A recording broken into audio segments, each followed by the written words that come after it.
Welcome back to Exploring Whiskeys. I'm Eric. I'm Kevin. Today we are going to go back to the Oban distillery. So this is a Scotch from the Western Highland region. At one point they wanted to kind of define their own category, which is kind of interesting. Why not? Technically, Speyside is a region inside Highland. Okay. So why can't you make your own region of Western Highland and call it, I don't know, something else? I don't know.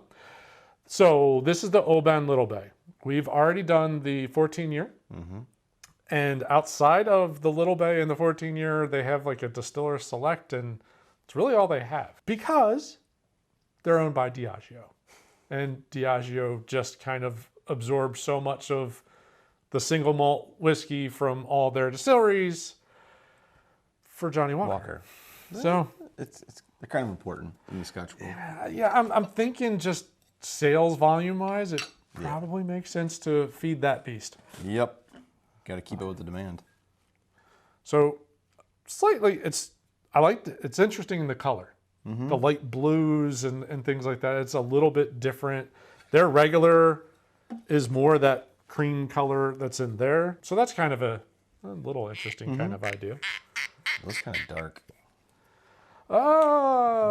Probably. Oh yeah, it totally is. Sorry, it totally is. It's there's a little coloring that might have been added to that guy.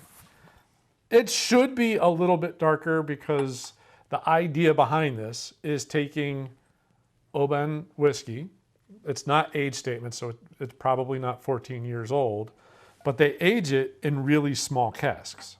200 liter? Yeah. Really small. Very small casks. So you should pick up more whiskey to wood exposure, but there's color added and it's chill filtered. So.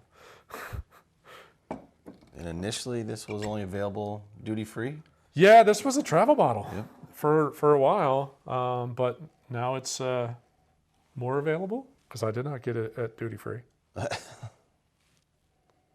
That's got that kind of traditional malt. Yeah, malt, but then you got some fruit behind it. There's some fruit. There's not, because I remember the Oban having like hints of being coastal. You know, that like a little bit of saltwater brine. I'm not really getting that. No, right out of the gate, it's a malt right in the front, and then quickly followed by dried fruits. Yeah. Not bad. Not a overall overpowering, kind of light. And for saying it's not age statement, it's not sharp on the nose. So that's kind of a nice thing. It's got a little more of a burn to it, but I mean, it's 86. 86. But for a Scotch, I mean. Yeah. There is a little bit of a medicinal thing there. Yeah. So the brine shows up a little bit more on the palate.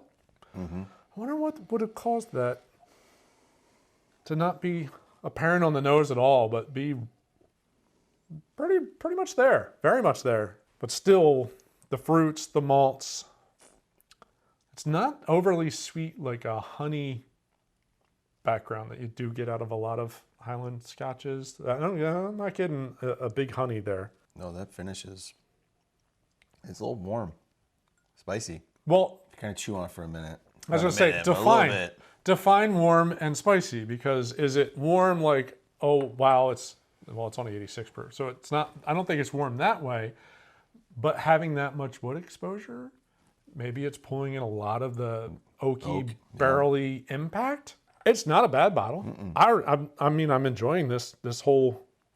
That's very nice. It's a really enjoyable. It's different. It's different than the Oban 14. It's definitely different than that. It's a little more.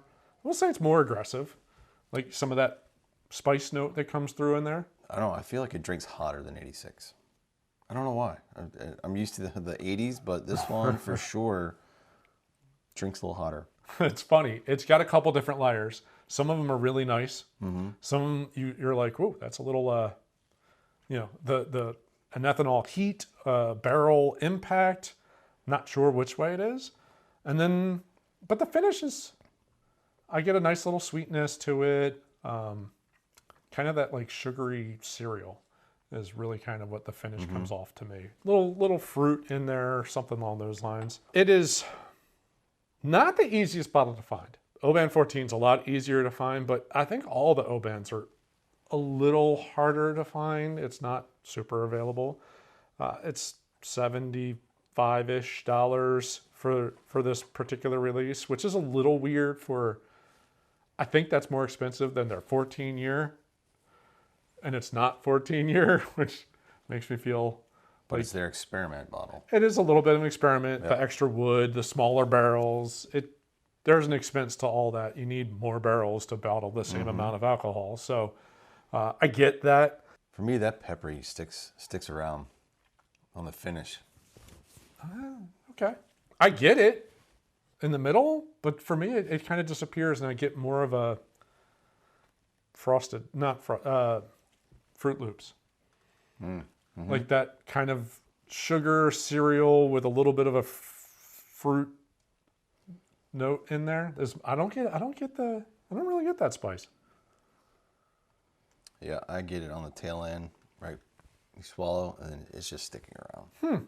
I'm enjoying it. I don't know if I'd pay $75 for it though. Right. Yeah, I would much rather. I want to say the regular Oban. I could get this wrong. I want to say it was like $65 for the regular Oban, but that might be wrong. It might be $80. I can't remember now. But I think the Oban 14 is a much better drink on the overall. It's fun. I like that they're experimenting. Unfortunately, you have to experiment today. Everyone is doing it, and if you don't, then you're probably gonna get left behind. Well, and that's one of their biggest issues. So one, they're landlocked, so they can't expand, and they're in the middle of the town. Like the town grew around the distillery, so they can't expand. So that's a problem one. Problem two is Johnny Walker needs more and more. Got to feed that beast, and they can't really up their production that much. So I think they can't experiment enough. So that goes more to the non-age statement. Stuff just isn't sitting around. They need something that sits in the barrel for a couple of years. Right.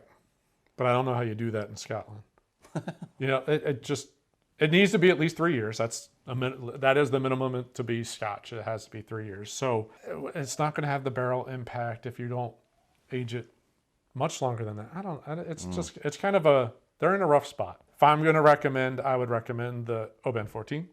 I think it drinks much better. It has a little bit, if you're looking for something with a little bit of an ocean impact, I think the Oban 14 is a nice way to go.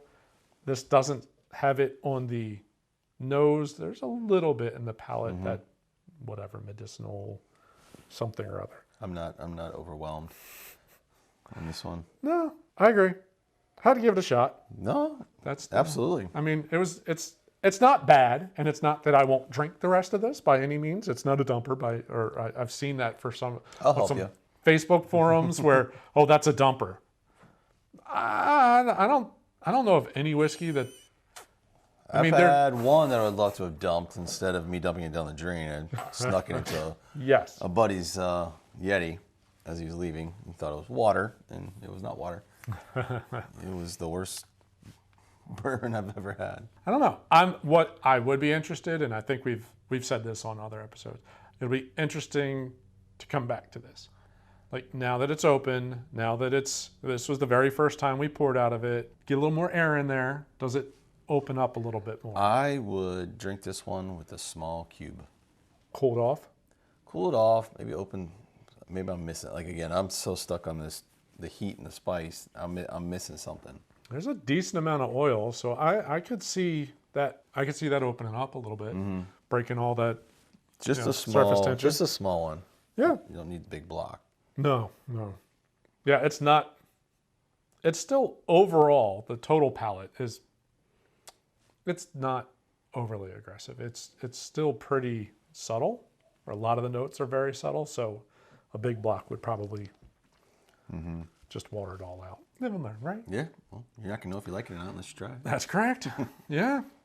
So it's not bad. It's just maybe not as good as I would have hoped with the experimental line. And something brand new. They just released this line in 2015. This is probably falls in the category of they could have just let it sit a little longer. Agreed. Sit a little longer, let it mature. Where would it have gone? A year or two, maybe. Keep watching it. 2 more years. Yep. I mean, probably would have been better. Again, it wasn't one that wowed us. Not overwhelming, but it's not a bad whiskey. There's better ones, there's worse ones. There's better ones, and there's definitely worse. So, I appreciate you scooping up this bottle. Absolutely. I enjoyed trying it, and we hope you enjoyed our review. If you did, we'd encourage you to hit that like button at the bottom of the screen. While you're down there, if you're new to the channel, hit the subscribe button. You can also hit the bell icon, and that will notify you every time we put out a new episode. And leave us a comment. Have you had the Little Bay? Have you had the regular Oban 14? You know, what are your thoughts on the comparison there? You kind of agree with us that the 14 is just kind of a better overall whiskey. Let us know. Love to hear from you. We'll see you on the next episode. Thanks for watching. Cheers. Cheers.